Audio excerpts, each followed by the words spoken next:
चलिए शुरू करते हैं आज की अपनी कहानी। देखिए ऐसा है कि जब आप लोग क्लास 9th में थे तो सोशल स्टडीज़ की किताबों में पहला चैप्टर होता था फ्रेंच रिवॉल्यूशन। और फिर जब आप 10th क्लास में आए, जब आप 12th क्लास में आए तो ये दो किताबें हो गई, पार्ट 1 और पार्ट 2। पार्ट 1 वर्ल्ड हिस्ट्री है, पार्ट 2 इंडियन हिस्ट्री है। वर्ल्ड हिस्ट्री में जो पहला चैप्टर है वो है फ्रेंच रिवॉल्यूशन यानी कि फ्रांस की क्रांति। दुनिया का पहला देश जहाँ पर क्रांति हुई वो फ्रांस है। इसीलिए जब भी आप वर्ल्ड हिस्ट्री में अपना हाथ मजबूत करना चाहें या वर्ल्ड पॉलिटिक्स में अपना हाथ मजबूत करना चाहें तो आपको फ्रेंच रिवॉल्यूशन के बारे में जानकारी होना बहुत ज़रूरी है। ठीक है, अब फ्रांस में जो क्रांति होती है वो 1789 में होती है, 1789। और एक साल के अंदर अंदर फ्रांस की जो हिस्ट्री है वो पूरी तरीके से चेंज हो जाती है। लेकिन इसके पीछे की जो कहानी थी वो कहानी ये थी कि फ्रांस में इंपीरियलिज्म है, साम्राज्यवाद है, राजा रानी का शासन वहाँ पर होता है। और फ्रांस का जो राजा है उसका नाम है लुई 16। जब French East India Company Bharat आई तब फ्रांस का राजा था लुई 14। लेकिन उसके बाद में लुई 16 की रूलिंग वहाँ पर आती है। और लुई 16 के बारे में बहुत सारी कहानियाँ और किंवदंतियाँ हैं, जिनमें सबसे इम्पोर्टेंट कहानी जो है वो ये है कि वो एक सन की बादशाह है। उसका दिमाग उसके कंट्रोल में नहीं है और उसकी जो अतरंगी सोच है वो फ्रांस के कानूनों में भी नजर आती है। लुई 16 की एक बड़ी खूबसूरत सी वाइफ है, उसका नाम है मैरी। और जब भी फ्रांस में उसको कोई कह देता है मैरी तो झगड़ा हो जाता है, क्योंकि मैरी का मतलब मेरी, लेकिन एक्चुअल में उसका नाम है मैरी और पूरा नाम है मैरी एंतोएवा। लुई 16 जो है वो उसको बहुत प्यार करता है, लेकिन जितना वो उसको प्यार करता है उतना ही ज्यादा वो उसके ऊपर शक भी करता है। और इसी शक के चलते जो मैरी है उसको बहुत सारी परेशानियों का भी सामना करना पड़ता है। और लुई 16 ने फ्रांस में बड़े अजीबोगरीब कानून भी बना रखे हैं ताकि वो अपनी वाइफ को कंट्रोल कर सके। यहाँ पे मैं आपको लुई 16 और उसकी वाइफ की कहानी इसलिए सुना रहा हूँ क्योंकि ये जो सोच है, ये विचारधारा है, यहाँ से एक कॉन्सेप्ट निकलेगा और वो कॉन्सेप्ट आपको बताएगा कि कॉन्टेम्परेरी फ्रांस की सिचुएशन क्या है। तो उसमें जब एनसीईआरटी लिखती है तो पहली ही लाइन एनसीईआरटी में आती है कि फ्रांस का जो राजा है लुई 16 वो अपनी वाइफ मैरी एंतोएवा को अपने शानदार बग्घी में लेकर के पेरिस की सड़कों पर घूमने निकला। और जब पेरिस की सड़कों पर घूमने निकला तो फ्रांस की भूखी नंगी जनता उस बग्घी के पीछे पीछे दौड़ लगा रही है और फ्रेंच लैंग्वेज में बोल रही है कि हमें रोटी दो, हमें खाना दो, हमें रोटी दो और हमें खाना दो।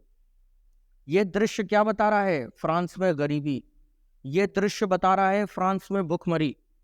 और मैरी जो है वो इतनी मासूम है, इतनी इनोसेंट है कि वो अपने पति लुई 16 से कह रही है कि ये लोग रोटी क्यों मांग रहे हैं? अगर इनके पास खाने के लिए रोटी नहीं है तो आप इन्हें ब्रेड दीजिए, आप इन्हें केक दीजिए, आप इन्हें पेस्ट्री दीजिए। वो इन सब चीज़ों से अनजान है। ये एक पहला दृश्य है। दूसरा दृश्य है फ्रांस की रूल बुक में कुछ अजीबोगरीब कानून, जिनमें पहला कानून ये है कि फ्रांस का कोई भी मर्द दाढ़ी नहीं रख सकता है, क्योंकि अगर वो दाढ़ी रखेगा तो क्लीन शेव नहीं रह सकता है, क्योंकि अगर वो क्लीन शेव रहेगा तो उस जमाने में क्लीन शेव लोगों को बड़ा हैंडसम माना जाता था। और किसी के क्लीन शेव रहने की वजह से कहीं ऐसा ना हो कि मैरी को वो लड़का या पुरुष पसंद आ जाए, और अगर वो पसंद आ गया तो ये लुई 16 के लिए बड़े अपमान वाली बात होगी। तो पहला कानून फ्रांस में क्या चलता है? No clean shave. वहां पे कोई भी व्यक्ति क्लीन शेव नहीं रह सकता है। लेकिन अगर कोई व्यक्ति मजबूरीवश क्लीन शेव रह रहा है, किसी को कोई इन्फेक्शन है, एलर्जी है, बीमारी है, तो उसको टैक्स चुकाना पड़ेगा। और ये टैक्स बहुत भारी मात्रा में होता था, तो लोग डर के मारे क्लीन शेव नहीं रखते थे, दाढ़ी में रहते थे। दूसरा कानून का किसी भी घर के अंदर, जैसे आपने देखा होगा कि कपड़े धोने के बाद आप एक तार में अपने कपड़े सुखाते हैं, आजकल स्टैंड में सुखाते हैं, लेकिन तार आमतौर पर सभी घरों में होता है। तो स्त्री और पुरुषों के वस्त्र एक ही तार पर नहीं सुखाए जाएंगे। अगर एक ही तार पर स्त्री और पुरुषों के वस्त्र सुखाए गए तो लुई 16 का ऐसा मानना है कि कपड़ों में भी एक अट्रैक्शन होता है और एक स्त्री और एक पुरुष करीब ना आ जाए, तो इसलिए ऐसा नहीं हो सकेगा। ये दो कानून आपके समझने के लिए सफिशिएंट हैं कि फ्रांस की पोजीशन क्या है। अच्छा, ये सारे कानून वो बना क्यों रहा है? ताकि अपनी बीवी को कंट्रोल में रख सके, और जिसको आप जितना कंट्रोल में रखना चाहेंगे वो उतना ही आउट ऑफ कंट्रोल हो जाएगा। ये भी एक सत्य है, इसको झुठलाया नहीं जा सकता है। तो उसकी जो बीवी है ना, वो भी दिन रात वही गाने गाती है कि जब जब प्यार पे पहरा हुआ है, प्यार और भी गहरा हुआ है। उसके बड़े संबंध हैं दूसरे लोगों के साथ में, जिसको हम लोग एडल्टरी या एक्स्ट्रा मैरिटल अफेयर्स कहते हैं। तो जब लुई 16 को पता चला कि उसकी बीवी के एक्स्ट्रा मैरिटल अफेयर्स हैं बहुत सारे, तो उसने एक तीसरा कानून बनाया। तीसरा कानून ये बनाया कि यदि किसी पुरुष का उसकी बीवी के साथ में अंतरंग संबंध, नाजायज संबंध या लव रिलेशनशिप्स पाए गए तो उस आदमी का सर कटवा दिया जाएगा। ये तो उस आदमी की सजा हो गई। अब उसकी बीवी की सजा ये है कि उसके सर को एक कांच के जार में रखा जाएगा और उस कांच के जार में हीलियम भरी जाएगी और वो सर उसमें डाल करके बंद कर दिया जाएगा, और समय के साथ धीरे धीरे उसका जो सर है वो मेल्ट हो जाएगा। और ये जो कांच का जार है, ये मैरी को अपने सिरहाने रख करके रात को सोना पड़ेगा। ये है उसकी बीवी की पनिशमेंट। तो मजे की बात यह है कि मैरी ऐसे दर्जनों सर जिंदगी भर लेके सोई, उसे कोई फर्क नहीं पड़ता है। तो ये सब जिस देश के अंदर चल रहा हो, आपको क्या लगता है कि वो कंट्री कैसा होगा? पुरानी कहावत है कि 100 शेरों का नेतृत्व अगर एक गीदड़ कर रहा है तो वो 100 शेर नहीं है, गीदड़ है। और यदि 1000 गीदड़ों का नेतृत्व एक शेर कर रहा है तो फिर वो 100 गीदड़ नहीं है, वो शेर। तो फ्रांस की जनता इन सब चीजों से परेशान हो गई। और लुई 16 एक शानदार महल में रहता है, उसका नाम है बास्टील। जगह का नाम है बास्टील, तो महल को बोलते हैं बास्टील फोर्ट। और एक दिन फ्रांस की जनता का मूड ऑफ हुआ, रातों रात सबने हमला किया फ्रांस के दुर्ग पर, किले पर, और लुई 16 को मार दिया। कैसे मार दिया? लुई 16 के पास एक मशीन थी जिसका नाम था गुलेटिन मशीन। गुलेटिन मशीन आप लोगों ने पुरानी टीवी फिल्मों में देखी होगी, जिसमें एक व्यक्ति का सर रखते हैं एक प्लेटफॉर्म पे और ऊपर से एक ब्लेड आके उस पे सर पे गिरता है और सर धड़ से अलग हो जाता है। तो लुई 16 ने ये मशीन बड़े मैकेनाइज्ड तरीके से बनाई हुई थी। ऊपर 4 टन का लोहे का पत्थर उसने लगाया हुआ था और बहुत शार्प ब्लेड था। 1 सेकंड के चौथे हिस्से में किसी का सर धड़ से अलग हो जाता था। वो अपने बीवी के आशिकों को भी इसी गुलेटिन मशीन से मारता था, और 1.4 मिलियन फ्रांस की आबादी को उसने इसी तरीके से मृत्यु दंड दिया हुआ था। तो फाइनली जब लोगों का विश्वास उठ गया लुई 16 पर से, तो उन्होंने उसे ही गुलेटिन मशीन पे लिटाया और सर धड़ से अलग कर दिया। ये घटना 1789 में घटती है और इसी घटना को फ्रेंच रिवॉल्यूशन कहा जाता है। दुनिया का पहला देश है फ्रांस जहां पर क्रांति हुई, 1789। आ गई बात समझ में? और इसी घटना के बाद से फ्रांस एक डेमोक्रेटिक कंट्री बन गया। अब वहां पे किसी भी राजा या रानी का शासन नहीं होगा, ऐसा वहां के लोगों ने डिसाइड किया। लेकिन दुर्भाग्य ने फ्रांस का साथ फिर भी नहीं छोड़ा। 1789 से 1799, 10 साल, डेट्स को जरूर मेंशन करते रहिए अपनी नोटबुक पर। 1789 है फ्रेंच रिवॉल्यूशन, सबसे पहले लिखिए फ्रांस की क्रांति, फ्रेंच रिवॉल्यूशन 1789। इसके बाद में 1789 से 1799, ये जो 10 साल का टाइम पीरियड है, इस 10 साल को फ्रांस में the era of unstable governments कहा जाता है। अस्थायी सरकारों का दौर, the era of unstable governments. यानी कि इन 10 सालों में फ्रांस में कोई भी प्रॉपर गवर्नमेंट नहीं बन पाई थी। लोग इसी कश्मकश में परेशान रहे कि यहाँ पर मोनार्की होनी चाहिए, कि डेमोक्रेसी होनी चाहिए, कि इंपीरियलिज्म होना चाहिए, कि हायरार्की होनी चाहिए, कि ब्यूरोक्रेसी होनी चाहिए, लेकिन डिसीजन कुछ नहीं निकला। इसी बीच एक छोटा बच्चा है जो फ्रांस की क्रांति के दौरान 6वीं क्लास में पढ़ता था, और उसके पिता फ्रांस की सेना में एक सोल्जर थे। 12वीं पास करने के बाद जैसे हमारे कंट्री में एनडीए होता है, वैसे ही फ्रांस में भी अधिकारियों की भर्ती फौज में होती थी। वो लड़का फौज में भर्ती हो गया। नाटे कद का था, कुल हाइट 4 फीट 9 इंच। उसको देख करके ही लगता था कि ये सेना में फालतू में जा रहा है, कुछ नहीं कर पाएगा। लेकिन उसने अपनी वीरता, साहस और पराक्रम के ऐसे झंडे गाड़े कि फ्रांस के इतिहास के साथ साथ वो व्यक्ति दुनिया के इतिहास में अमर हो गया, और उसका नाम है नेपोलियन बोनापार्ट। आप सभी लोगों ने ये नाम कभी ना कभी सुना जरूर होगा, नेपोलियन बोनापार्ट। 1799 में नेपोलियन फ्रांस की सत्ता पे काबिज हुआ और फ्रांस में मिलिट्री रूलिंग शुरू हो गई, सेना का शासन। सेना के शासन को मिलिट्री रूलिंग या मार्शल लॉ कहा जाता है।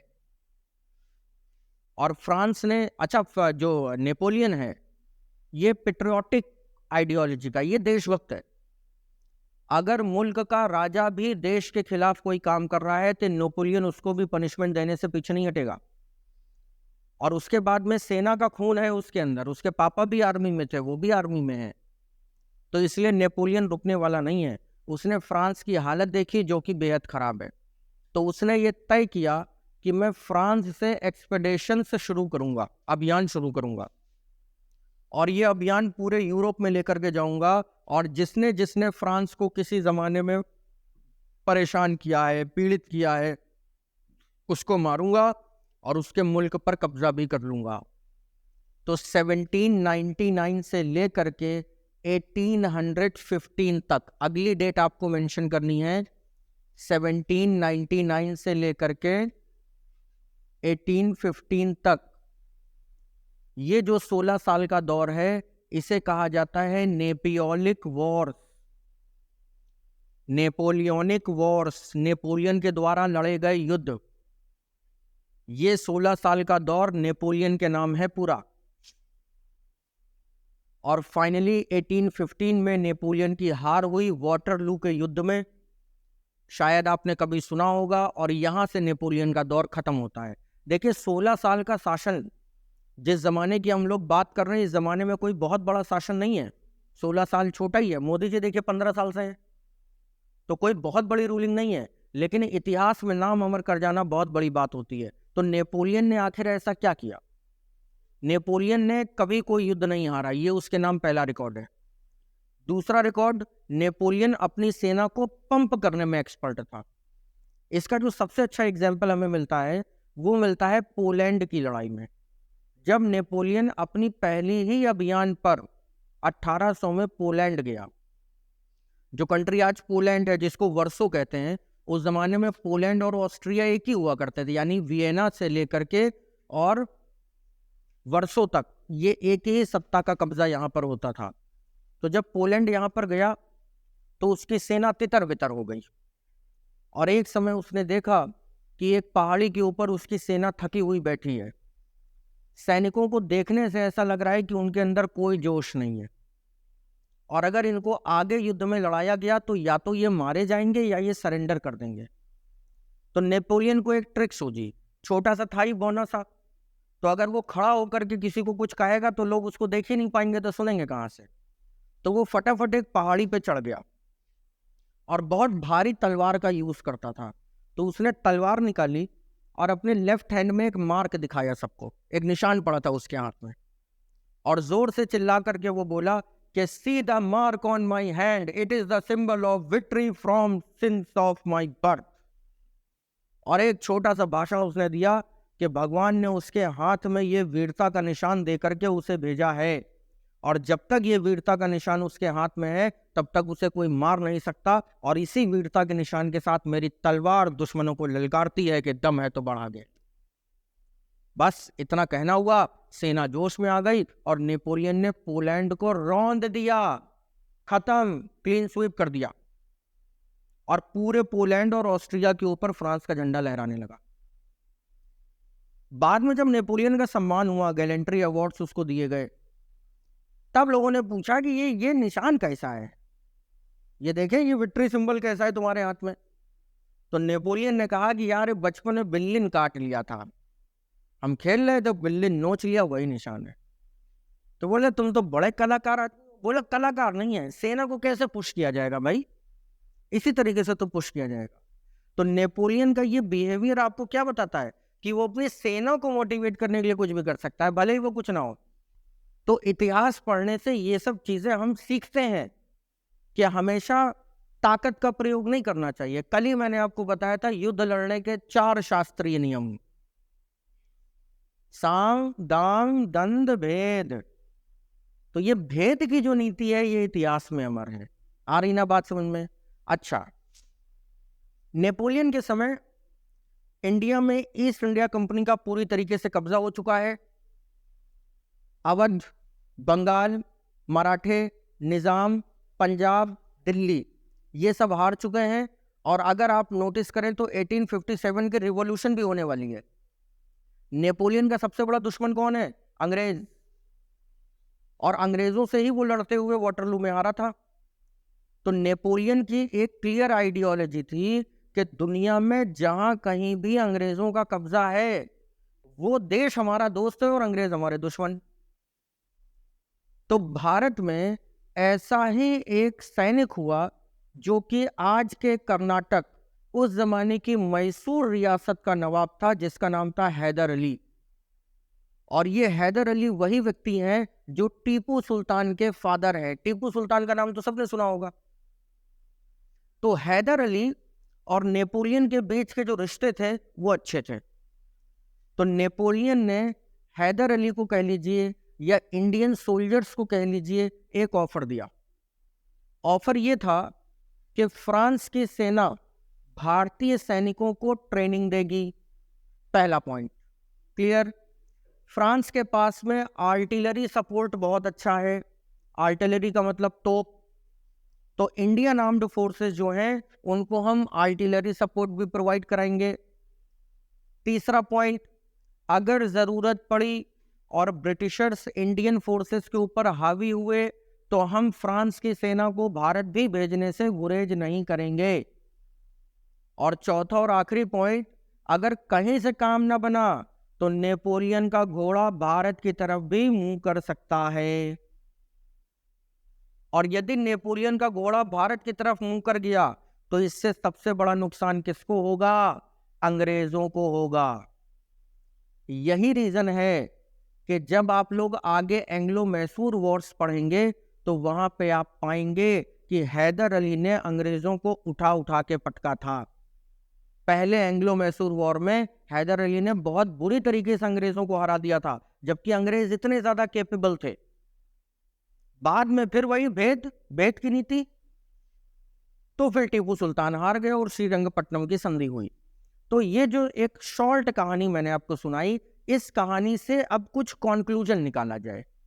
देखिए, पहला कॉन्क्लूजन क्या निकलता है कि इंडिया और फ्रांस के बीच रिलेशंस हमेशा से मधुर रहे हैं। ये पहला कॉन्क्लूजन निकलता है। आज भी मधुर है, उस जमाने में भी मधुर थे। दूसरा कॉन्क्लूजन, फ्रांस और अंग्रेज एक दूसरे की जान के दुश्मन रहे हैं। ये बात तब भी सत्य थी, आज भी सत्य है। लेकिन आज चूंकि वो लोग सिक्योरिटी काउंसिल के परमानेंट मेंबर हैं, इसलिए खुल के एक दूसरे का विरोध नहीं कर सकते। लेकिन फिर भी आप फ्रांस की पॉलिसीज देखेंगे तो वो इंडिया के फेवर में है, ना कि ब्रिटिशर्स के फेवर में। जैसे फॉर एग्जांपल, हाल ही में आपने देखा कि दुनिया का सबसे एडवांस फाइटर प्लेन रफाल उन्होंने इंडिया को बेचा। बैकग्राउंड सबको क्लियर? बैकग्राउंड में कोई डेट्स नोट कर लें। 1789 French revolution, 1789 to 1799 the era of unstable governments in the France, 1852 India में, खैर इंडिया का चलिए भी लिखा देता हूं, 1815 the battle of Waterloo, Waterloo की लड़ाई जिसमें नेपोलियन की हार हुई। और फिर नेपोलियन को सेंट हेलेंस आइलैंड पे ले जाके बंदी बनाया गया। तो वो कहानी एक शॉर्ट वीडियो है हमारा, उसके ऊपर आप देख लीजिएगा। चलिए, एक छोटा सा क्वेश्चन है। Fort William, which of the following was the first fort constructed by the British in India? अंग्रेजों ने भारत में कौन से पहले किले का निर्माण किया था? ध्यान से देखिए ऑप्शंस, और ये क्वेश्चन आईएएस प्री में पूछा गया है। Fort William 1700 Calcutta, Fort Saint George 1664 Chennai, Fort Saint David 1690 sold by Maratha to British, और Fort Saint Angelo 1505 first Portuguese fort at Kannur Kerala. तो ब्रिटिशर्स के बारे में पूछ रहा है। पहला किला, पहला किला पहली फैक्ट्री नहीं। फैक्ट्री का मतलब है उस जमाने में जहां पर वो लोग प्रोडक्शन कर रहे हैं, और किले का मतलब है एक तरीके से उनका वेयर हाउस जहां पे वो अपना प्रोडक्टिव मटेरियल रख रहे हैं हिफाजत के लिए। और किला इसलिए बोलते हैं ताकि लोकल लोग वहां पे लूट ना कर लें, तो वो अपनी सिक्योरिटी वहां पर लगा के रखते हैं। तो इसका करेक्ट आंसर है B, Fort Saint George 1664 Chennai. ठीक है, और चेन्नई में ही क्यों? क्योंकि यहां से सिंगापुर, मलेशिया और जापान के लिए एक्सपोर्ट किया जाता है। आगे आइए, फ्रांस 1664 में, अब यहां से कहानी आपको समझ में आएगी, ठीक है, लिखते भी रहेंगे। 1664 में फ्रेंच ईस्ट इंडिया कंपनी बनती है लुई 14 के समय में। अभी मैंने आपको लुई 16 की कहानी सुनाई, ठीक है ना, तो लुई 14 के समय में ये फ्रेंच ईस्ट इंडिया कंपनी बनती है, और इनका एक फाइनेंस मिनिस्टर था जिसका नाम था कोलबर्ट, ये उसके दिमाग की उपज थी। भारत आते हैं, फ्रांस में चूंकि अनस्टेबिलिटी है, फ्रांस का बैकग्राउंड मैंने आपको बता दिया, तो वहां पे चूंकि अनस्टेबिलिटी है, तो ये लोग अंग्रेजों और डचों के कंपैरिजन में काफी वीक हैं। 1668 में ये अपनी पहली फैक्ट्री लगाते हैं सूरत में, 1669 में दूसरी फैक्ट्री लगाते हैं मसूलीपट्टनम में। ये सब आप लोग कल लिख चुके हैं मेरे ख्याल में, ठीक है। 1674 में पौंडीचेरी और चंद्रनगर के पोस्ट बनाते हैं ये लोग। 1742 में डुप्ले आता है, और मैंने आपको डुप्ले के बारे में बताया हुआ है कि डुप्ले जब फ्रांस का गवर्नर बन के भारत आया, तो इसकी जो आइडियोलॉजी है वो कॉमर्शियल से चेंज होकर के इंपीरियलिस्टिक हो गई थी, और यहीं से एंग्लो फ्रेंच वॉर्स की शुरुआत होती है। एंग्लो फ्रेंच वॉर जो होते हैं इनको कर्नाटिक वॉर्स कहा जाता है। सबसे पहले ये पॉइंट आपको याद रखना है। जैसे आपके जहन में शब्द आया कर्नाटिक, तो कर्नाटिक का मतलब आप सोचेंगे कर्नाटक, ठीक है, तो कर्नाटक की और अंग्रेजों की लड़ाई नहीं हुई, कर्नाटक में हुई, ठीक है, इसलिए इसको कर्नाटिक वॉर्स कहा जाता है। और कुल 3 लड़ाइयां हुई थी फ्रेंच और इंग्लिश आर्मीज के बीच में। Carnatic Wars and eco of the wars of Austrian succession Wars of supremacy. मैंने आपको अभी ऑस्ट्रिया की कहानी सुनाई, पोलैंड और ऑस्ट्रिया की कहानी। तो जिस तरीके से नेपोलियन ने पोलैंड और ऑस्ट्रिया पे कब्जा किया था, अपनी सुप्रीमेसी वहां पर दिखाई थी, ठीक उसी तरीके से अपनी सुप्रीमेसी के लिए इंडिया में वॉर्स हो रहे थे जिनको कर्नाटिक वॉर्स कहा गया। तो पहला कर्नाटिक वॉर किसके किसके बीच में होगा? फ्रांस और अंग्रेजों के बीच में। देखिए, जो छोटे एग्जाम है, वनडे एग्जाम है, उनमें सामान्य तौर पर यह क्वेश्चन पूछ लिया जाता है कि कर्नाटिक वॉर्स किन 2 सेनाओं के बीच में हुए? तो फ्रांस और अंग्रेजों के बीच में ये कर्नाटिक वॉर्स हुए। फर्स्ट कर्नाटिक वॉर होता है 1746 से 1748, 4 साल चला, कोई हार मानने को तैयार नहीं है। सेकंड कर्नाटिक वॉर होता है 1749 से 1754, और थर्ड कर्नाटिक वॉर होता है 1758 से 1763 के बीच में। फाइनली 1760 में एक लड़ाई होती है जिसे कहा जाता है द बैटल ऑफ वांडी वॉश। नाम रट लो। नाम क्यों रट लो? क्योंकि कल आप लोगों ने 2 नाम पहले से रटे हुए हैं। कौन कौन से नाम रटे हुए हैं? द बैटल ऑफ स्वाली किसके किसके बीच में हुआ? Portuguese and Britishers. Bedara Dutch and Britishers. Wandiwash French and Britishers. IAS pre, PCS pre. ये क्वेश्चन मल्टीपल टाइम पूछा गया है। मैच द फॉलोइंग, ठीक है, एक तरफ आपको वॉर्स के नाम देगा, एक तरफ ईयर देगा, मैच कराना होगा। 1760 battle of Wandiwash defeat the French in India. 1760 में फाइनली फ्रांस की हार हुई, और जब फ्रांस की हार हुई तो जब भी कोई मुल्क किसी युद्ध में हारता है तो उसकी इकोनॉमी पीछे हो जाती है। पहले के जमाने में यह कहा जाता था कि अगर दो देशों के बीच में लड़ाई होगी तो जो देश हारेगा उसकी इकोनॉमी 10 साल पीछे चली जाएगी। आज के जो वॉर्स हैं वो कहीं ना कहीं टेक्नोलॉजी पे बेस करते हैं, इसलिए ये नुकसान कम तो जरूर होता है लेकिन होता है। आप लोगों को तो नहीं याद होगा लेकिन पीछे हमारे सैनिकों को अच्छी तरीके से पता है कि जब कारगिल वॉर हमारे देश में हुआ तो उसके बाद आटा और चावल की कीमतें कितनी बढ़ गई थी। क्यों? क्योंकि उस जमाने में 2 करोड़ रुपए केवल कारगिल की मेंटेनेंस पे रोज खर्च होते थे। ये इकोनॉमिक सर्वे ऑफ इंडिया का डेटा है 1999 में, और 2 महीने तक युद्ध चला था। आज है 23 जुलाई, आज से 3 दिन बाद 26 जुलाई को हम लोग विजय दिवस मनाएंगे, जब टाइगर हिल पे तिरंगा झंडा फहरा दिया गया था। और आज चंद्रशेखर आजाद का जन्म दिवस भी है। कल झंडा दिवस था, कल हमने नेशनल फ्लैग को as a national flag accept किया था। और कैप्टन विक्रम बत्रा की जयंती, जिनको द हीरो ऑफ कारगिल भी कहा जाता है, ठीक है ना। तो वॉर कभी भी अच्छा नहीं माना जाता है। तो जब फ्रांस यहाँ पर हारा तो क्या फ्रांस एक दिन में हारा? देखिए ये लड़ाई कहाँ से शुरू होती है, 1746 से शुरू होती है, खत्म जाकर के 1760 पे होती है। 14 साल ये युद्ध चलता है। और जब 14 साल तक लड़ाई चलेगी, वो भी उस जमाने में, तो किसी भी कंट्री की इकोनॉमी तो बर्बाद हो जाएगी, नहीं हो जाएगी? हो जाएगी। तो फ्रांस में महंगाई आएगी कि नहीं आएगी? तो फ्रांस की भूखी नंगी जनता रथ के पीछे पीछे दौड़ेगी और क्या बोलेगी, हमें रोटी दो, हमें खाना दो। और फिर मैरी कहेगी कि रोटी नहीं है तो इन्हें ब्रेड दे दो, केक दे दो, पिज्जा दे दो। तो वो जो कहानी मैं हमने आपको सुनाई, उसका जन्म यहां से होता है। क्लियर है सबको? नोट हो गया? आगे बढ़ते हैं। अब आइए फर्स्ट कर्नाटिक वॉर में, और यहां पे समझा मैं चुका हूं आपको सब, बस आपको फटाफट लिखते जाना है। फर्स्ट कर्नाटिक वॉर कब होता है? 1746 से 1748 के बीच में होता है। यूरोप में ऑस्ट्रियन वॉर की तर्ज पर यह हुआ था। 1746 में मद्रास पर कब्जा कर लिया फ्रेंच आर्मीज ने।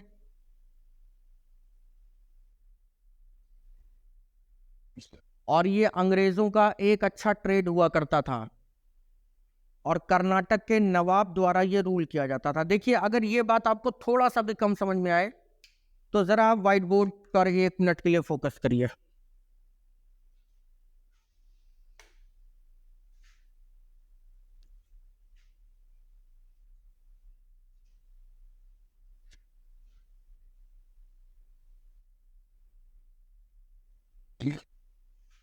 ये जो इंडिया का मैप है आपके सामने, ये उस जमाने का मैप है, ठीक है। अलग अलग मुल्क ट्रेड के नाम पर इंडिया आ रहे हैं। तो जब ये ट्रेड के नाम पर इंडिया आ रहे हैं तो इनको कहीं ना कहीं अपनी फैक्ट्री बनानी है।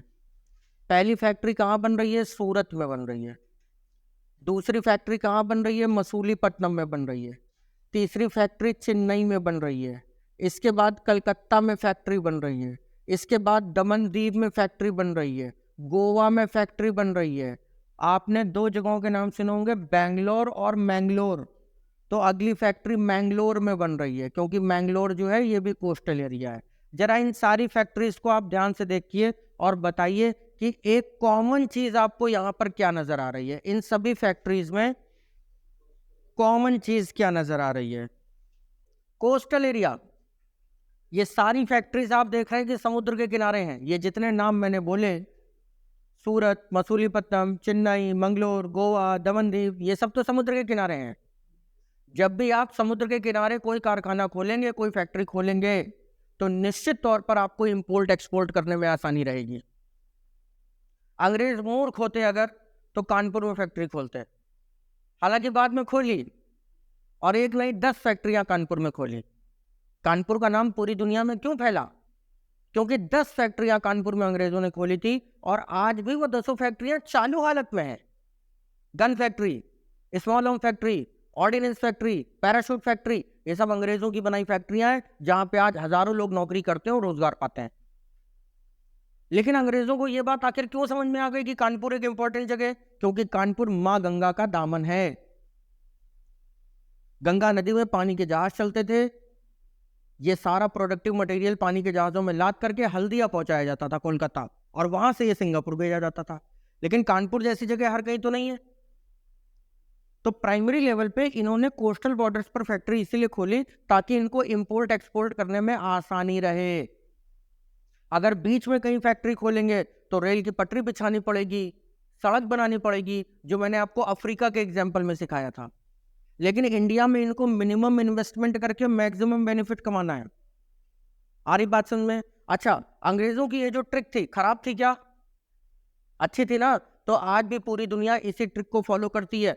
वर्ल्ड का मैप उठाइए, सबसे कोने में चले जाइए यूएसए, और इधर सबसे कोने में चले जाइए न्यूजीलैंड, नीचे और ऊपर जापान।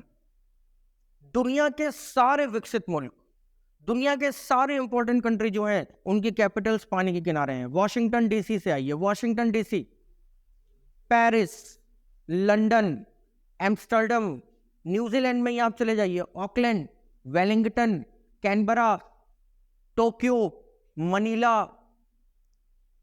कोरिया में आप चले जाइए, कोरिया की कैपिटल देख लीजिए।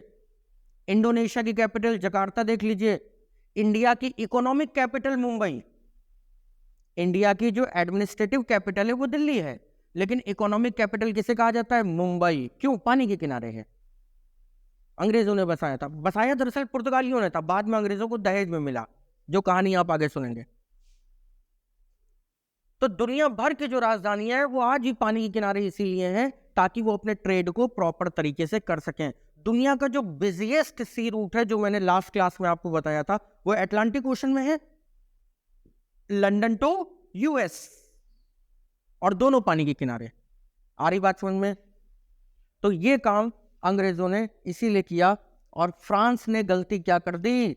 मंगलोर पोर्ट पर कब्जा करके। और लड़ने का तो कोई ना कोई बहाना चाहिए होता है। खाना अच्छा बन गया तो सारा तेल मसाला फूके डाल रही, खाना खराब बन गया तो खाना बनाओ तुम्हारी अम्मा नहीं सिखा के भेजी तुमको। ये उदाहरण किसका बेस्ट एग्जाम्पल है? सास बहुरिया के बीच में झगड़े का। जैसे कहावत है ना पुरानी, जनता परेशान नेता से, बाप परेशान बेटा से। तो उसी तरीके से लड़ने का तो बहाना चाहिए।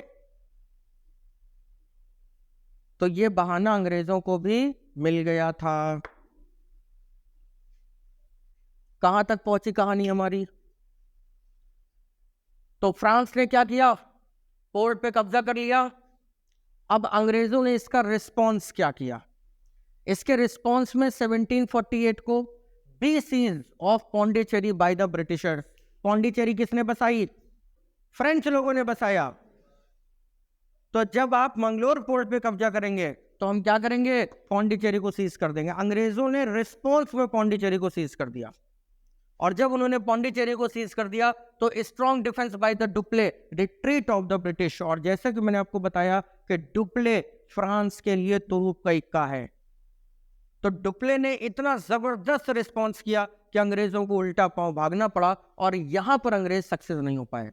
और यहीं से एक ट्रिटी होती है जिसको कहते हैं the treaty of Aix la Chapelle. French language में है ये, Aix la Chapelle. Madras given back to the British, Quebec Canada to the French. याद करिए, मैंने आपको कोलियोनिज्म का एक बड़ा सा मैप दिखाया था। उस मैप में आपको याद होगा कि पहले कनाडा के ऊपर अंग्रेजों का कब्जा था, बाद में फ्रांस का कब्जा हो गया। तो वो फ्रांस का कब्जा कैसे हो गया? हम तुम्हारा पोर्ट तुम्हें तब वापस करेंगे जब तुम हमें कनाडा दे दोगे। पॉलिटिक्स का लेवल समझ रहे हैं? गर्दन पकड़ी इंडिया में नवाब की, सीज हुई पौंडीचेरी, मारे गए अंग्रेज, और मिला कनाडा। तो ये फर्स्ट कर्नाटिक वॉर का रिजल्ट है कि संधि की शर्त के रूप में कनाडा ब्रिटिशर्स के पहुंच से फ्रेंच लोगों को हैंडओवर कर दिया गया। क्लियर है? फटाफट लिख लीजिए। It is the conclusion of the first Carnatic war. चलिए फटाफट सेकंड और थर्ड में आइए, क्लास खत्म करते हैं। सेकंड कर्नाटिक वॉर, सबसे पहले रीजन देख लीजिए क्यों हुआ। 1749 से 1754 के बीच में लड़ा गया। British and French fighting for the commercial supremacy. देखिए, अंग्रेज और फ्रांस ये दोनों कॉन्टेम्परेरी टाइम इंडिया में है, एक ही समय पर इंडिया में है। तो जाहिर सी बात है ना कि दोनों ट्रेड के ऊपर अपनी जो पहुंच है, जो रीच है, वो बढ़ाने की कोशिश कर रहे होंगे। 1749 में फ्रेंच अटैक ऑन द एक्रोट कैपिटल ऑफ कर्नाटक, कर्नाटक की राजधानी पर इन्होंने हमला कर दिया। पिछली बार किसने किया था? मतलब उंगली हर बार कौन करता है? फ्रांस। पिछली बार तो जीते, ट्रीटी में कनाडा मिला, दोबारा किया। जब दोबारा किया तो the British counter attack lead by Robert Clive. इस समय रॉबर्ट क्लाइव आ चुका है। ध्यान रहे, अंग्रेजों ने दुनिया भर में जहां कहीं भी शासन किया, उन शासन में जिन योद्धाओं ने अंग्रेजों की नींव को मजबूत किया, उनमें पहले नंबर पर नाम रॉबर्ट क्लाइव का आता है। प्लासी की लड़ाई में नवाब की सेनाओं को किसने हराया था? Robert Clive. रॉबर्ट क्लाइव ना होता तो अंग्रेज इतनी मजबूती से भारत पे शासन ना कर पाते। तो जिस तरीके से फ्रांस के लिए इंपॉर्टेंस है लॉर्ड डुप्ले की, उतनी ही इंपॉर्टेंस यहां पर रॉबर्ट क्लाइव की है।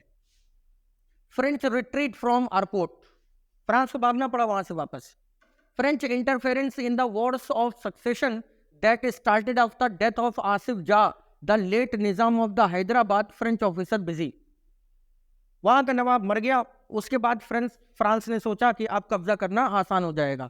1754 Dupleix recalled replace by the गोंचू।